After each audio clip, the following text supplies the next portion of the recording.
takes a man. It takes a strong man to admit that Adam Sandler movie made him cry.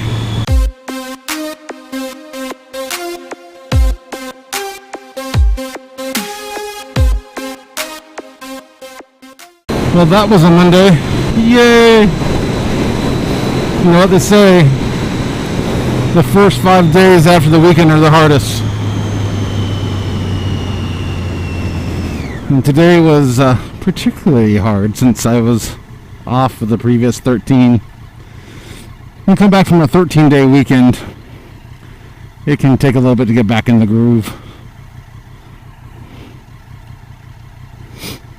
Let's do a movie review. Let's do that. Last week, I saw Central Intelligence with Dwayne "The Rock" Johnson and Kevin Hart.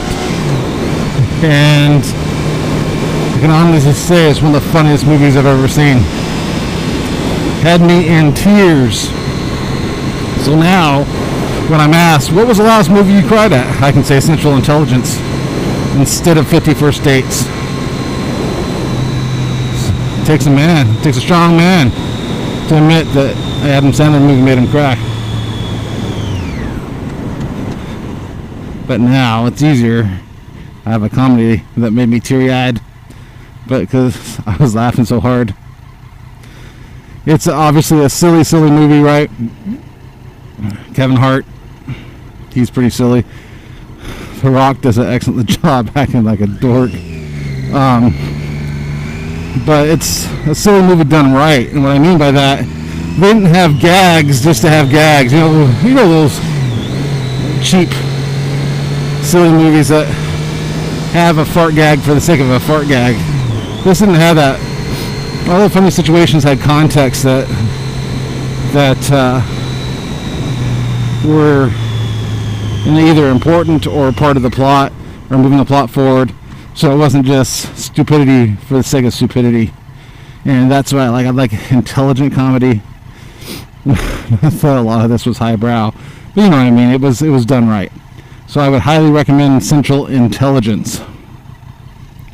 As a bonus, available for rental now, we have Mr. Right with Anna Kendrick and I'm drawing blank, Sam Rockwell, and darn it, why can't I think of his name? Guy from Lie to Me, British guy.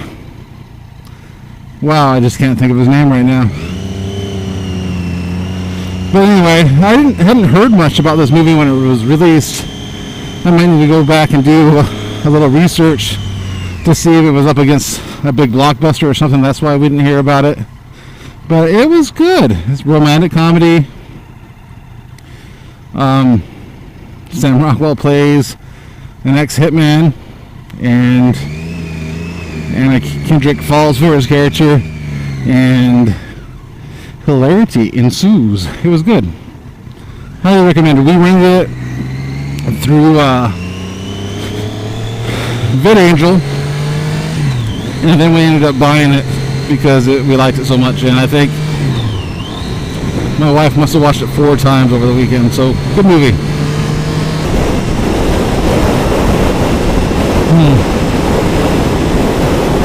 A big truck put on his hazards. Was it an accident? I'm not sure why we went on then went off. He can see farther than I can, so I'm going to use caution here.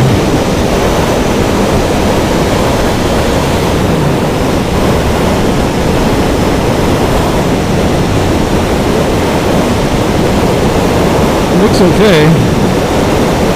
So we'll continue on with our ride. Well, it's staying a little warm, 106 degrees as I got on the bike.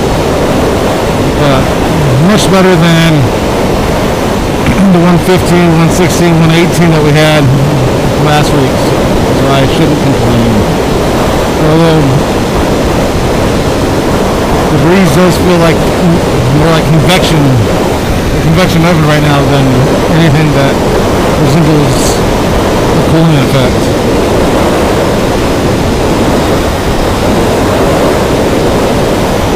I'm wearing a mesh jacket, which is fine for shorter trips like this. I don't have very far to commute. It keeps me pretty cool.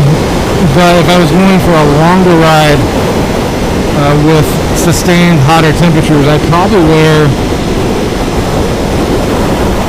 my regular textile jacket that has zippered vents, because it would make me sweat more, and the sweat wouldn't immediately just evaporate like it does with this mesh jacket on.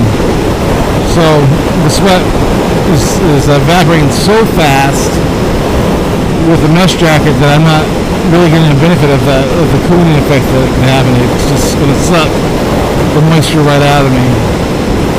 And for prolonged lengths of time, that could be dangerous.